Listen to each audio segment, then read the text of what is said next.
Hello everyone, welcome to my channel. My name is Felicia Mesadieu, your personal stylist and beauty guide. The purpose of my channel is to assist you with wardrobe and beauty choices that essentially help you look and feel your best. And to all my felines, welcome back ladies. In today's video, we're going to be covering body types, specifically how to dress for a fuller bust, big breasts, boobs, cahutas, tatas. And I was inspired to do this video because I recently did a video focusing on puff sleeves, and I had a couple of people ask me about what if you're a little heavier on top. In that video I discussed the puff sleeve trend and how to style it if you were to partake in the trend. And I had a couple of people who kind of addressed their concerns, talking about how they didn't feel like the puff sleeve trend was for them based on their body type. And so I gave some tips on how to wear it, but I completely understand you being more mindful about your body type and how it could possibly make you look not the best. Because you're right, not everyone can wear every article of clothing. Some articles of clothing you just won't be able to wear because it wasn't created for your body type. I decided to focus on a full bust today, and then as my follow-up video we're going to focus on a full bust with broad shoulders. When you think about a full bust, I'm talking about anything that is a full C or larger. So we move into the D's, the double D's, the triple D's.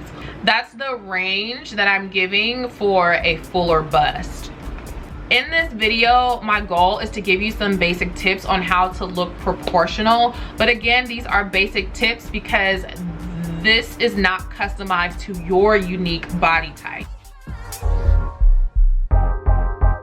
First things first, you need to make sure that you have on the proper undergarments when you have a fuller bust.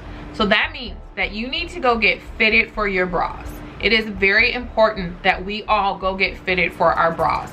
Try Victoria's Secret. That's where I went to go get fitted. And I would say if you're one of those people that fluctuates in your weight, go get fitted each time you fluctuate. Because I remember when I was a 38C, I lost a lot of weight. I lost about 20 pounds and I thought that I was still a 38C.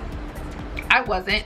Then I thought that I was a 34C. No, then I thought I was like a B, and then I went and got fitted and I was still a C. I was just a smaller C. I wasn't a full C anymore.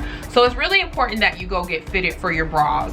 You don't have to buy a bra from Victoria's Secret if you're going to go get fitted, but in my experience, when you do spend a little bit more for your bras, they do have better support. So in my experience, I find that spending a little extra coin on your bras will save your life. I'd say to start, invest in about 2 good bras just to start you off with. 2 good bras, black and whatever flesh tone you are.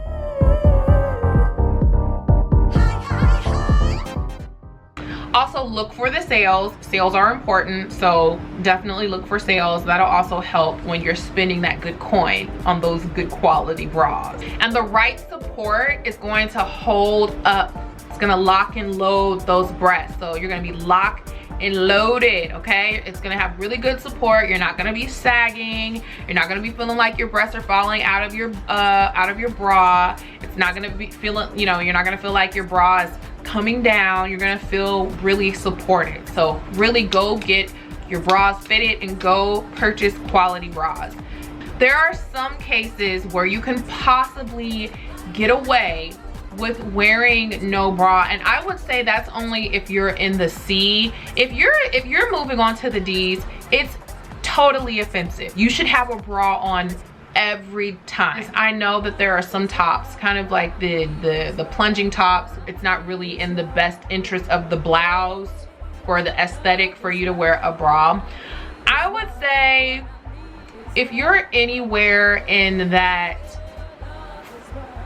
double D family, maybe even D, just don't do it. If you can't find an undergarment or anything that's gonna support the girls, don't do it. Just stay away from it altogether. Let that be your rule of thumb. I know sometimes we really try to make things work, but just let that be your rule of thumb. Especially if you're going into the D's, if you're going into the D's and the double D's and you can't find a undergarment solution, just don't wear it at all. It's not gonna make you look your best. Just don't do it. It's offensive to you. It may be offensive to others. It's an offense to your personal style. Don't do it. I have the tendency when I gain weight to sit at a fuller C, and so I too have to be mindful of what I'm wearing, because I have been a victim of wearing things that I should not be wearing based on the size of my bust at the time. I've had cases where I was a full C, I was a 38C, I wore no bra. It was offensive. It was a bad decision. Looking back, I'm judging myself. I'm embarrassed.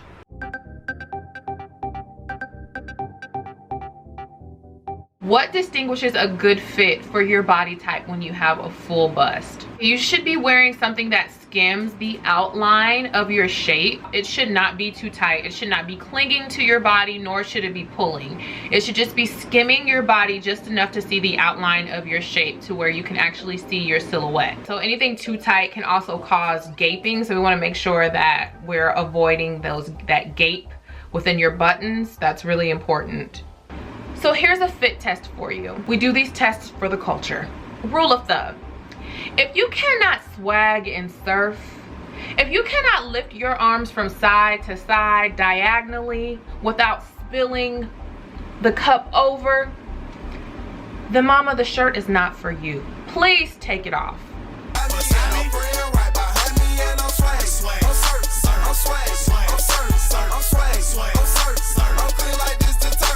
If you can't do that, if you don't have enough breathing room, if you feel uncomfortable, take it off for the culture. Now, the spirit of fit wants to do something new in your life.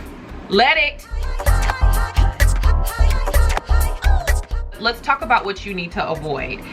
You need to avoid high necklines. So stay away from turtlenecks, mock necks, boat necks, crew necks. You also want to stay away from high collar blouses, fully buttoned collared blouses where you button it all the way to the top. Don't do that. High neck ruffle blouses.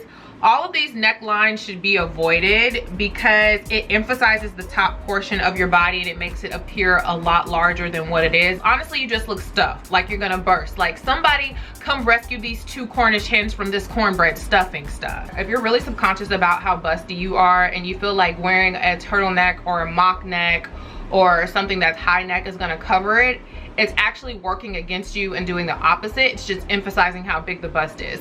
All right, so in case you don't know what some of these necklines are, I do have some examples in the back here.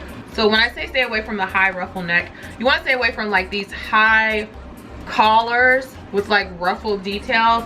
I know that it can be very tempting because you want to be stylish and you want to be fashionable, but again, you just have to realize that some things aren't going to be for you. Not everything is for you, and that's okay. I understand that not everything is for me. It's taking me time to understand that, but not everything is for you. In order to achieve the best version of yourself, like your best aesthetic for your style, just stay away from things that don't flatter you the best. So this here, although this could be stylish, this isn't gonna flatter you. This wouldn't flatter me when I'm a full C, but because I am like an average C, I can wear this now. A crew neck, you'll wanna stay away from something like this. This is gonna be too high for you. Because what it's gonna do is you're gonna have most of the attention at the neckline, and then it's gonna go to the breast, and then it's gonna just emphasize how big that your bust is. So you're gonna wanna stay away from something like this. A boat neck. This is a boat neck top.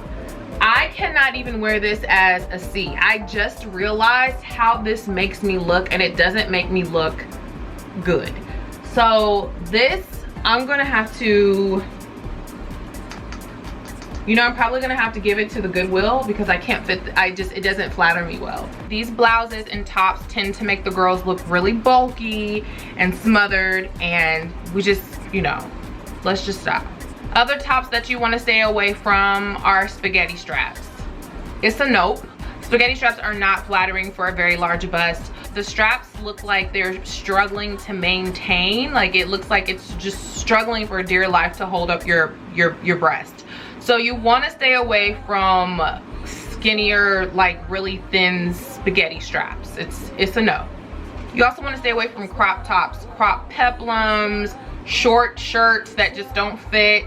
If your breast is the more dominant part of your body and your hips are very, very slim and they're very narrow, there's not much width to it, you don't have any curves or a shape to it, then you really want to stay away from crop tops, stay away from crop peplums, just stay away from short shirts, because what it's going to do is emphasize how narrow your hips are, and it's really going to make you look unproportioned, and it's really going to emphasize how big your boobs are, and it's not a good look for you. Stay away from those styles of tops because it keeps your figure imbalanced.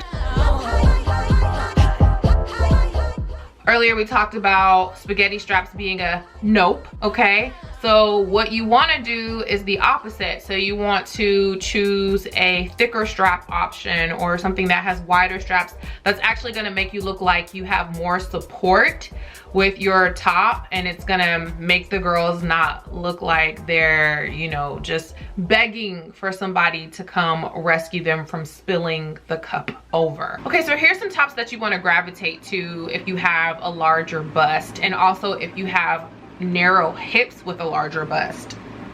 So you want to choose tops that have more of an open neckline. Open neckline tops are your friend. When you have a bigger bust and you decide to reveal your neckline, you have an open neckline, or you're revealing when you reveal skin, it creates that balance for your shape. It prevents you from looking super bulky and heavy on top. It's really going to neutralize the emphasis being put on your breast.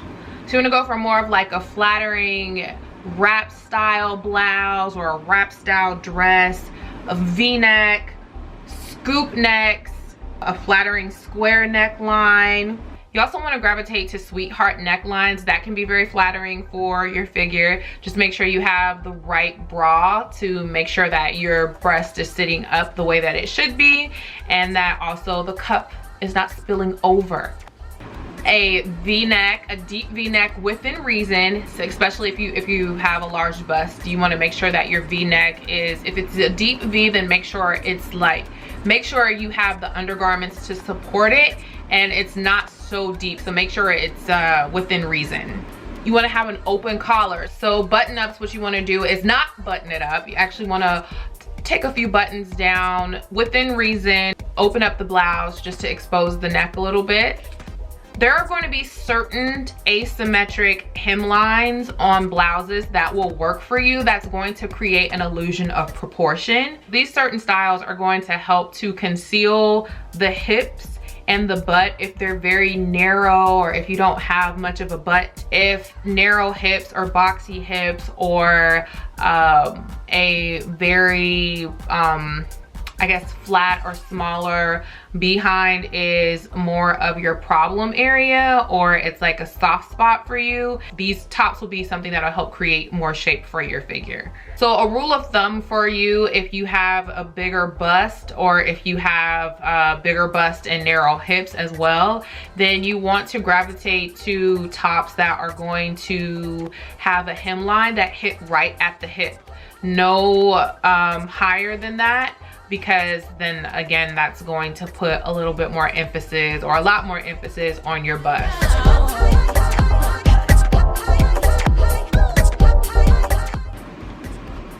Here's a example of a v-neck here. It's gonna have an open neckline. That's not too deep there, but that's a good amount of a v-neck. This is another good example of a v-neck that exposes the neck if you have a bigger bust. So if you're gonna partake in something that is going to be a deep V, then something like this would be like a start, but I would implore you to make sure you have the proper undergarments for this, to have the proper support for your breast. If you do not, then don't try this at home. Okay, when we talk about a square neckline, this is a really good example of a square neck line, which is gonna expose more of the skin. Okay, so that was a lot I know it was a lot to listen to because it was a lot to cover. I had so many notes. I didn't want to miss anything. And sister, there's so much to cover. Again, these are just basic tips. This should be enough to inform you to make some better choices with your wardrobe. So if you have any questions, let me know down in the comment section. I would absolutely love to hear your thoughts, any questions that you have, something you want me to cover in a future video, please let me know.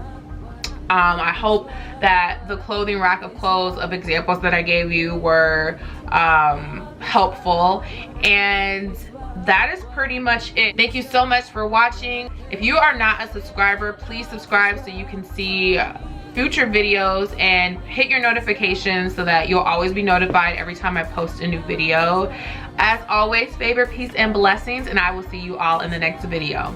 Bye. The rule of thumb is that you wear the darker color on top and you wear the brighter color on the bottom, because the darker color is going to mute some of that attention off of you, and it's going to draw the emphasis and the attention onto the bottom if you have a lighter color. So if you wear something that has a pattern or print on the bottom, the eyes will move to the bottom and there will not be so much emphasis on your top or, you know, where your breasts are.